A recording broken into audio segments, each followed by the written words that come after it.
que esta palavra ela vai trazer muita calma para o teu coração.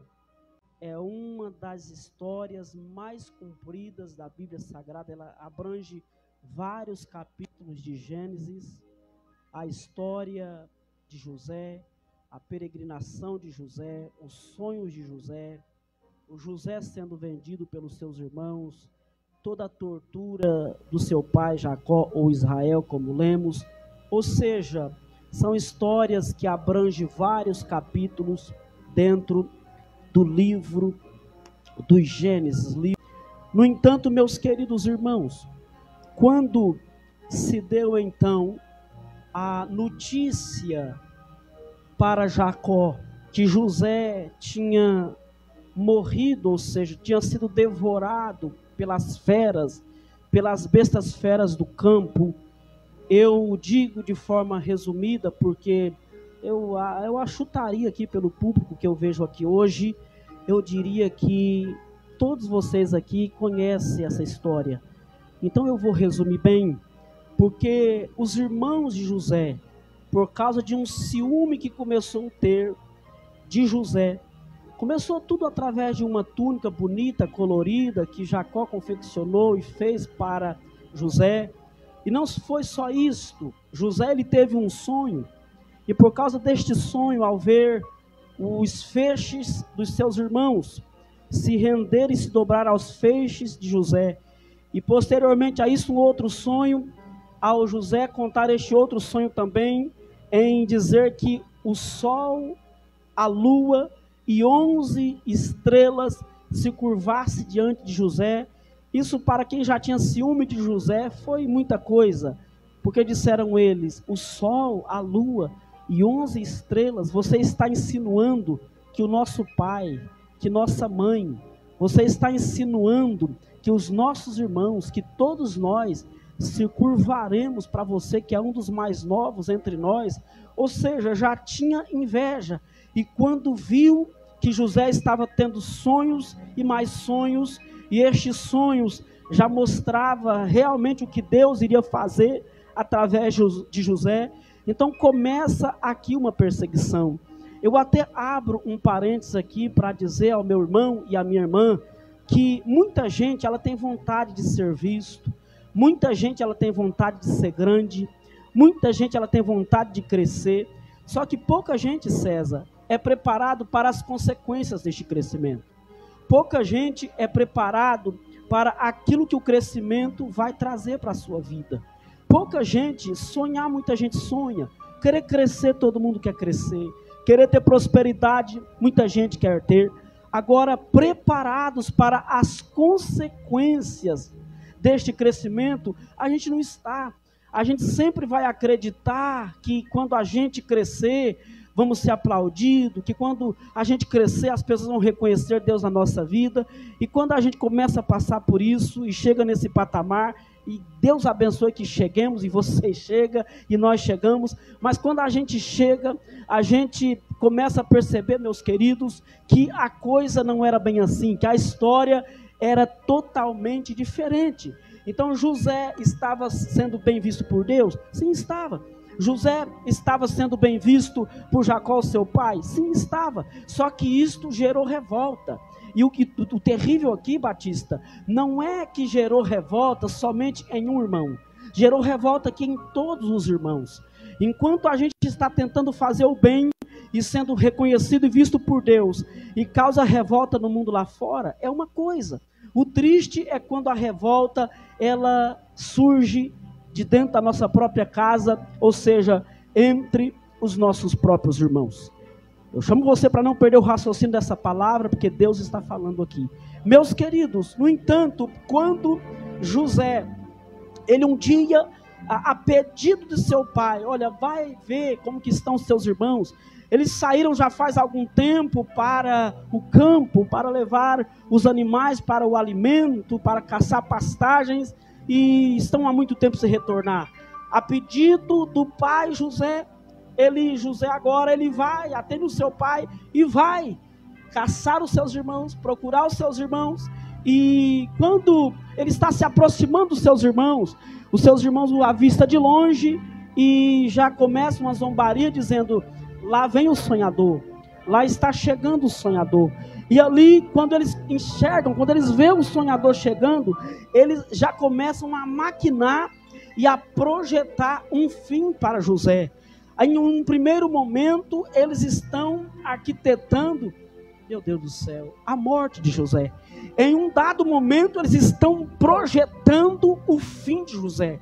Em um dado momento, eles estão projetando matar José. Oh, meu Deus do céu, quem é que está projetando matar José? É os seus próprios irmãos. Meu Deus, quem é que está projetando matar José? É quem se assentava todos os dias em volta da mesa para se alimentar. Meu Deus, quem é que está projetando matar a José? É aqueles que conviviam e dormiam debaixo do mesmo teto. Meu Deus, quem que está projetando matar José não era um de fora, não era um de longe, não, era alguém que convivia junto, que morava junto, que andava junto, que entre aspas sonhava junto. Meus queridos, meus irmãos e minhas irmãs, parece que isso aqui abre-nos um sinal de alerta, abre, o nosso entendimento. Irmãos, a gente, eu vou falar, Jesus, já vai começar. Irmãos, a gente às vezes acha que a gente é queridinho de Deus, e acha que ninguém nunca vai nos perseguir. Jesus está falando até comigo aqui, imagino com você. Irmão, a gente acha que a gente é queridinho de Deus, queridinho de Jesus, e que tudo vai acontecer com as pessoas, tudo aconteceu com os personagens da Bíblia, e com a gente não vai acontecer, irmão, vai acontecer. Jesus, Deus, Ele nunca prometeu vida boa para ninguém nesta terra. Sabe por que a gente se dói tanto quando alguma perseguição acontece? Porque a nossa visão ela está muito mais terrena. Ih, Jesus, me ajuda aí. A nossa visão ela está muito mais terrena do que espiritual. A nossa visão ela está muito mais carnal do que espiritual. Sabe por que a gente sofre tanto quando alguém nos persegue, quando alguém nos critica, quando alguém nos calunia? Porque a nossa visão ela está muito mais na terra do que no céu.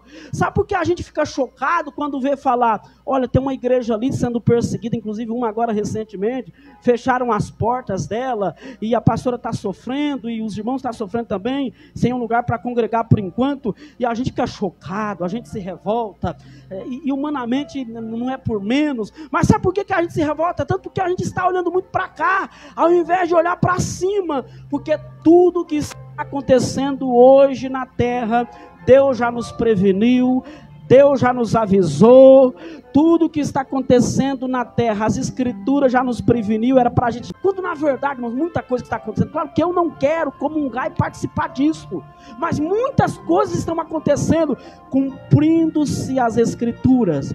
Então, Jesus me ajuda, os crentes estão querendo ver muito com a mãozinha na cabeça, né? Parece que nada de ruim vai acontecer com a gente, parece que nada de mal pode acontecer com a gente, que a gente já faz um bico para Deus, já fica bicudo para Deus, a nossa oração já muda de tonalidade, o nosso argumento já fica um pouco diferente, a gente fica triste, eu estou chateado porque eu faço tanta obra e estou sendo perseguido, eu prego o evangelho e estou sendo perseguido, eu sou profeta de Deus e estou sendo perseguido. Por que, Deus, que tu permite isso? Eu sou um santo de Deus. Eu vou falar uma coisa para você, sem querer te aborrecer hoje aqui, porque eu estou bonzinho hoje, é comemoração do Dia dos Pais, estou tão feliz pela homenagem aqui, ficou bonita aqui, Lazinha, as coisinhas aqui, tão bonitinho, né? Eu não quero ofender vocês, mas irmãos, a Bíblia diz que Jesus, que Deus, perdão, nem o seu próprio filho poupou.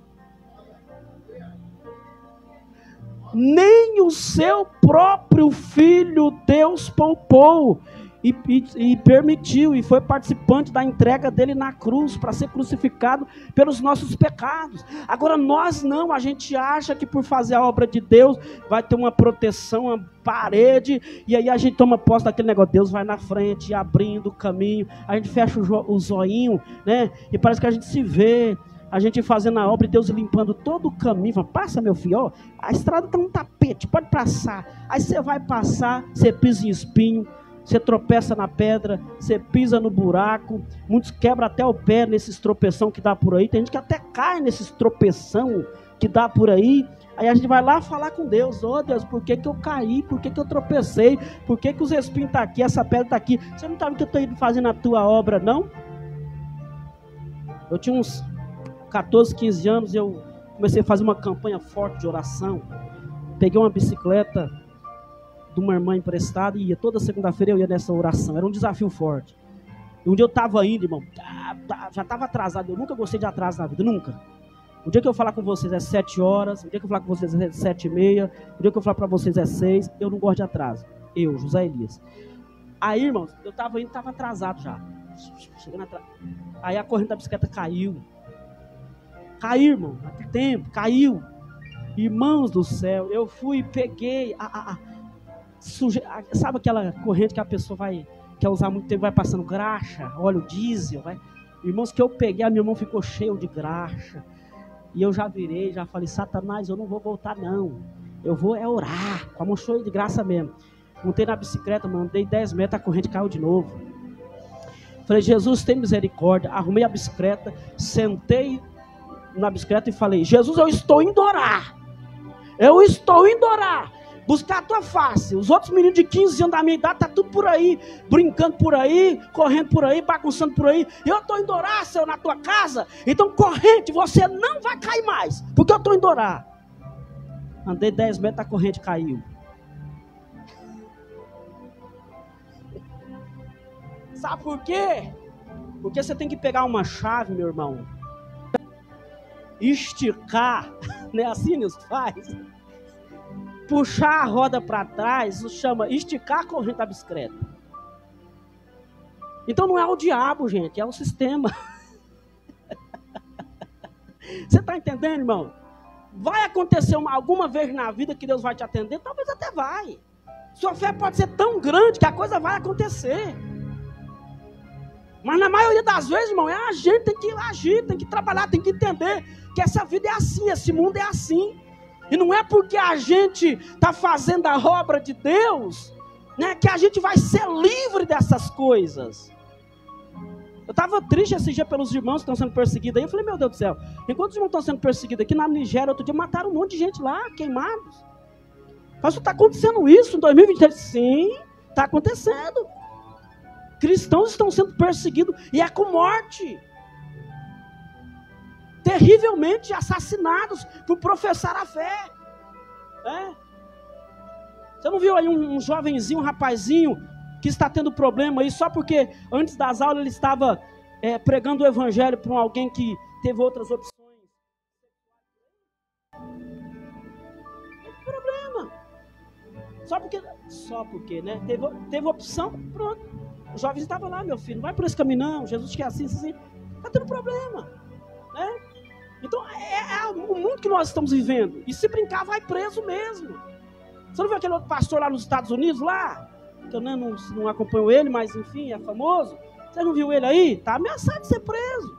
Porque leu um texto e expôs a opinião dele para o público dele, dentro da igreja dele, né? E aqui no Brasil, ele mora lá nos Estados Unidos, mas aqui no Brasil não estão querendo prender ele. É a vida, meu irmão. E outra coisa, se acontecer, eu vou ficar muito preocupado e triste. Porque são nossos irmãos em Cristo. Professamos a fé. Somos parceiros de ministério.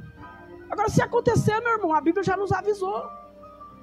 Então, assim, Jesus, eu não quero fugir da palavra. Me ajuda a pregar hoje aqui. Mas, irmãos, eu precisava dizer isso. Nós não somos os queridinhos porque fazemos o bem.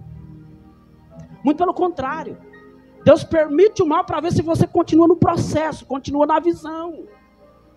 Amém ou não, irmãos? Ei! José passou por todo esse processo. Ele estava em desobediência, mas não é isso que nós ouvimos hoje, dos crentes de hoje. Olha lá, está naquela situação porque foi desobediente. Olha lá, desobedeceu, olha lá, ó. É a mão de Deus. José obedeceu. Vai, meu filho, ver como seus irmãos estão. E ele foi, tá bom, papai. Vou caçar meus irmãos. E era Dias, viu? Não era ali na esquina, não. Era Dias caçando o campo, onde eles são. Eu acho em outro lugar, lá não sei aonde, lá. Em outras terras. Né? Por estar em obediência ao pai que mandou, vai meu filho, vai ver se os seus irmãos estão bem. Os próprios irmãos falaram, olha lá, eu vou matar quem veio ver se eu estou bem. Isso é terrível, meu irmão.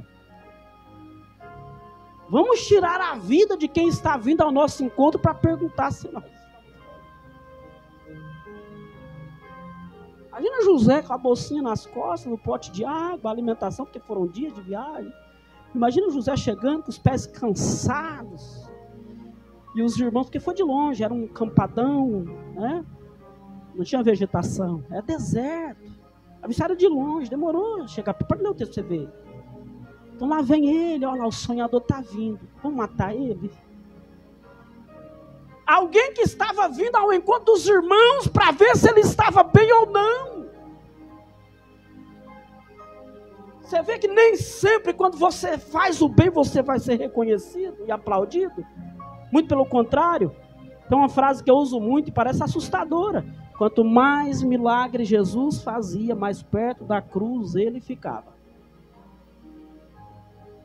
Os milagres de Jesus não trouxeram aplausos.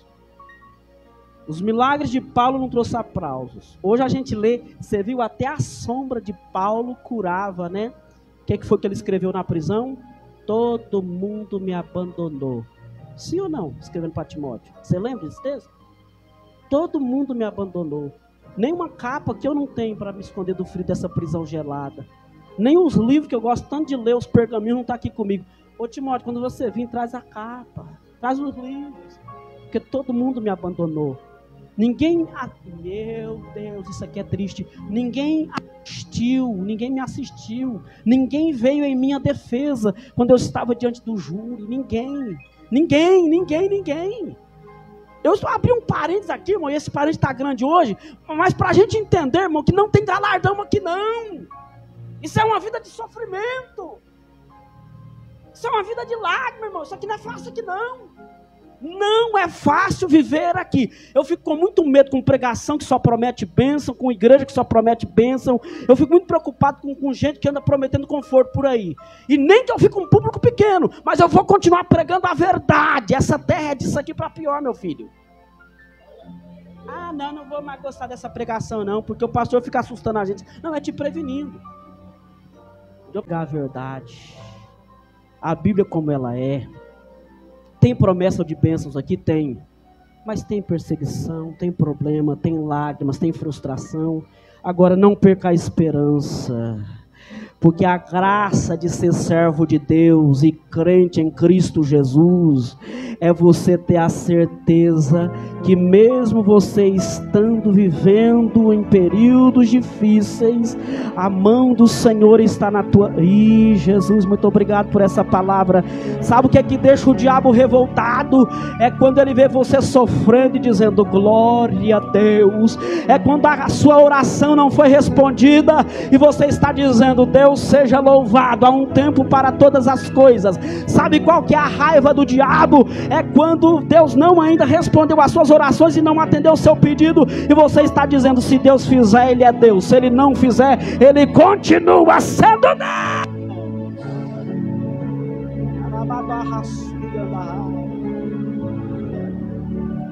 Eita Deus, vai lá meu filho, vai ver se os seus irmãos estão bem. Vai lá, tá bom papai. Tá bom, eu vou. Quando os irmãos veem, fica querendo matar o menino. Aí fica com dó, sabe? Não vamos fazer isso aqui, não vamos matar. Não. Vamos vender. Olha lá, tá vindo uma caravana de ismaelitas. Foram ali comprar perfumes, especiarias, tá levando para o Egito. Vamos vender para os ismaelitas, né? Jogou ele dentro do poço, depois tirou e vendeu, mandou ele embora. Pegou a túnica que o papai tinha feito, matou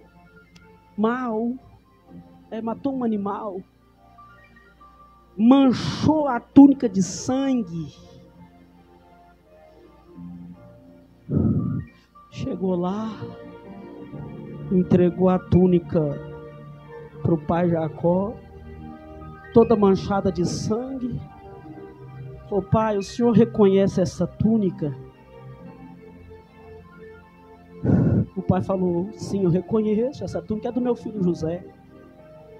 Tá vendo ela manchada de sangue? Tô vendo. Pois é, as bestas feras, os animais do campo, devorou a José. Tá aí a túnica manchada de sangue. Quem tem uns irmãos desses, hein, não precisa de mais nada, hein? Misericórdia. Esse pai entrou em luto e ele recusou ser consolado. Ele entrou em luto, em pranto, em desespero. Você sabe o que eu fico assustado, irmão Batista? A insensibilidade. Igreja, olha aqui para mim, por gentileza. Nós estamos começando agora aqui. Nunca perca a sensibilidade. Não fuja do raciocínio da mensagem, não. Vocês aprendem com a palavra. Nunca perca a insensibilidade daquilo que está acontecendo com seu irmão. Eu acho que a pior coisa que acontece com uma pessoa é quando ela perde a sensibilidade. Perde a sensibilidade. É um dos primeiros sintomas da lepra, sabe? Da doença mesmo. Outro dia eu falo sobre isso. O leproso detectava a insensibilidade. Tem muita gente hoje insensível dentro das igrejas. Insensibilidade. Perdeu a sensibilidade. Pode estar acontecendo com o irmão que for. Pode estar acontecendo o que for. Ele não tem mais sensibilidade para nada. Imagina, irmãos, 11 meninos. Imagina. Deita para dormir, escuta o soluço de um velho, deitado no outro quarto, um homem já de idade, barba grande, branca, passou já por tanto dilema na vida, está escutando o soluço de um pai chorando, e não tem ninguém que se manifesta, e diz, vamos acabar com isso, e dizer para o pai que José está vivo. Imagina esses meninos, anos a fio, foram 13 anos assim, o pai deitado, o pai sentado em volta da mesa para se alimentar, e ao invés de se alimentar, as lágrimas caindo no prato, porque lembrava que o seu filho tinha sido devorado por um animal. E os irmãos olhando o pai chorando, os irmãos observando o pai chorando, não tem um que se manifesta e diz, papai, eu vou acabar com essa farsa, isso é tudo uma mentira, José está vivo. Eu fico triste, um dia eu entrei, eu sou assim, minha mensagem é muito simples, e eu entrei dentro dessa história, fiquei pensando, noites a fio, Jacó deitando para dormir, e o choro, lembrando o seu filho José, porque quem sabe a dor da perda de um filho é quem um dia perdeu, não é? É uma dor, não tem cura isso aqui, gente. E o pai chorando a morte do seu filho, lamentando a morte do seu filho, e os filhos escutando no outro quarto o choro, o grito de lamento do pai, mas ninguém tinha a sensibilidade de levantar e falar, vamos parar com isso aqui. Eu oro para que nessa geração, enquanto tem muita gente que comunga para fazer o mal, e talvez alguém até cede pela vaidade, pela ambição, mas eu torço para que no meio desses se levante alguém que abre a porta do coração e fala, Deus, eu não quero mais ficar assim, que olha para os irmãos e fala, meus irmãos, vamos mudar isso aqui, isso não pode continuar desse jeito não, vamos mudar o quadro, papai não merece isso, o irmão lá não merece isso, vamos acabar com essa farsa aqui. Deus está à procura de quem realmente faça a diferença, meu irmão. Deus quer sensibilidade. Eu oro que Deus coloque sensibilidade no teu coração hoje. Nunca comunga com o mal, nunca permita alguém fazer o mal para alguém, você ficar de braço cruzado, como se nada tivesse acontecendo. Nunca permita isso. Abra o teu coração, para que o Espírito de Deus trabalhe no teu coração, e quando você vê alguém fazendo mal para alguém, você se manifesta, pastor, mas eu tenho medo, eu não quis contrariar. Não, meu irmão, bate o pé e fala que não, Satanás, chega. Se o diabo quer usar algo, é que use para lá, você não. Seja servo de Deus, seja serva de Deus, e não compactua com o mal. Era um velho chorando, e os filhos escutando um choro de um pai por 13 anos, e não tinha sensibilidade, nenhum deles teve.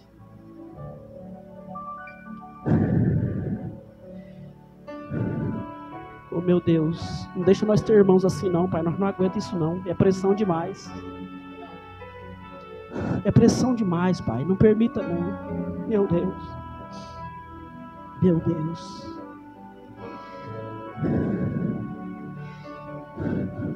estamos vivendo um tempo difícil demais, gente. Sabe aquela coisa do irmão que está no penhasco, no buraco, ao invés de trazer de volta para cá, parece que quer empurrar para cair mais rápido. Mas estamos vivendo esse tempo ainda hoje em dia.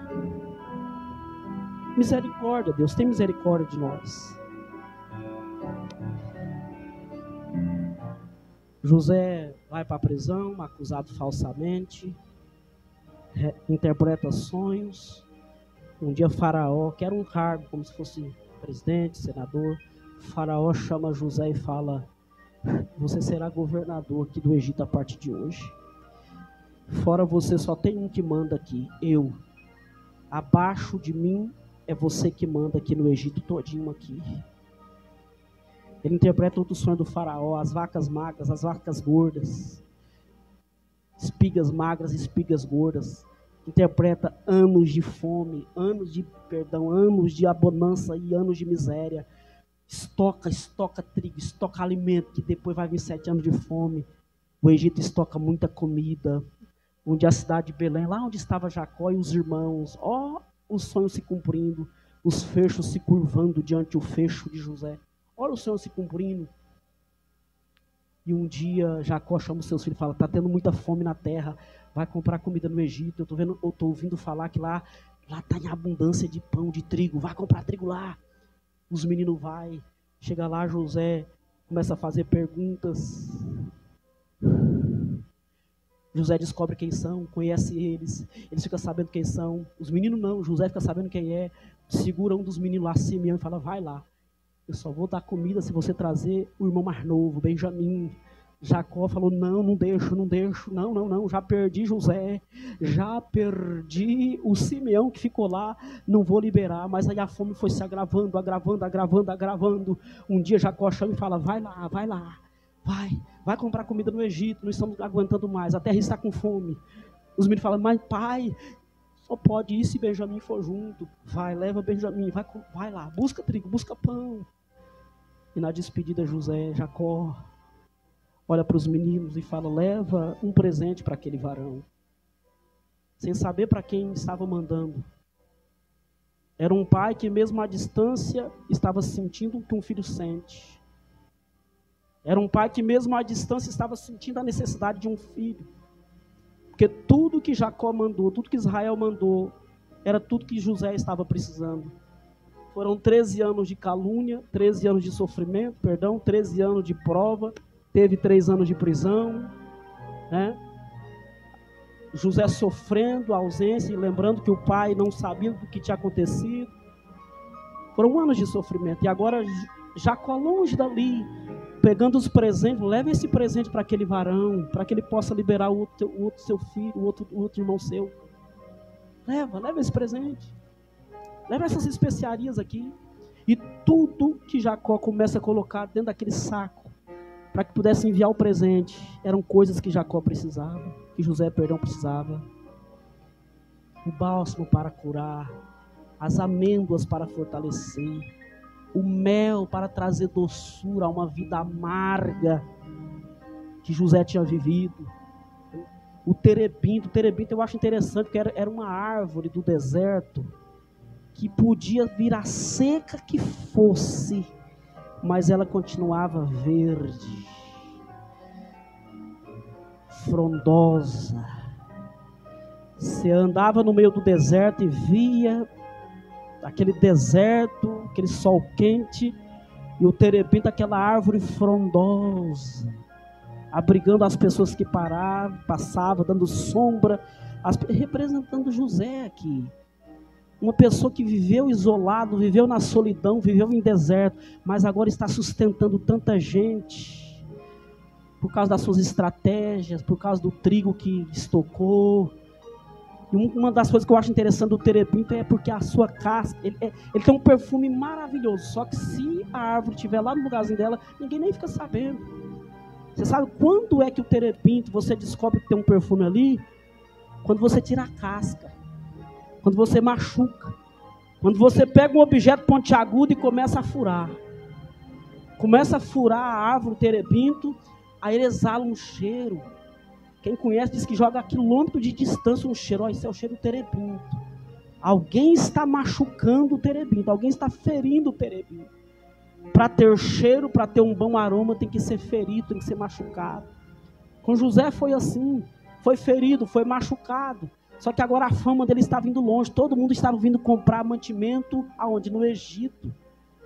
E isso aqui é um ensinamento para mim e para você. Quero ser abençoado, quer ser abençoado, Mas eu não quero passar pelas feridas, gente. A maioria das pessoas, elas querem ser abençoadas, mas elas não querem passar pelas feridas da vida. As feridas doem, mas vai fazer exalar um cheiro. E lá na frente alguém vai te enxergar como um vencedor, como uma vencedora. E o nome do Senhor vai ser glorificado na tua vida. Oh glória, oh glória, oh glória, oh glória. Depois disso, claro, José manda uma carruagem para trazer o seu pai para o Egito. Eles passam a ter uma vida todos juntos por ali. Todos os irmãos com as suas esposas, filhos. Imagina uma carruagem parando na porta da tenda de Jacó. Pai, José vive. O texto não conta como que contaram essa mentira, mas enfim, José vive. Para de me enganar, não vive. Está aqui, ó, essa carruagem aqui. Ele mandou para levar-nos até o Egito, para morar lá. Tem uma terra chamada Gósen, vamos morar lá. Uma terra boa. Montaram todo mundo na carruagem, foram levados por José para o Egito. Era o sonho de José se cumprindo. O sol, a lua, as 11 estrelas se curvando. Mas para chegar nesse processo teve dor, teve perca, teve prisão. Quer ser abençoado? Esteja disposto a passar pelas agruras da vida. Deus te abençoe. No nome de Jesus, você recebe essa palavra. Em nome de Jesus. Amém.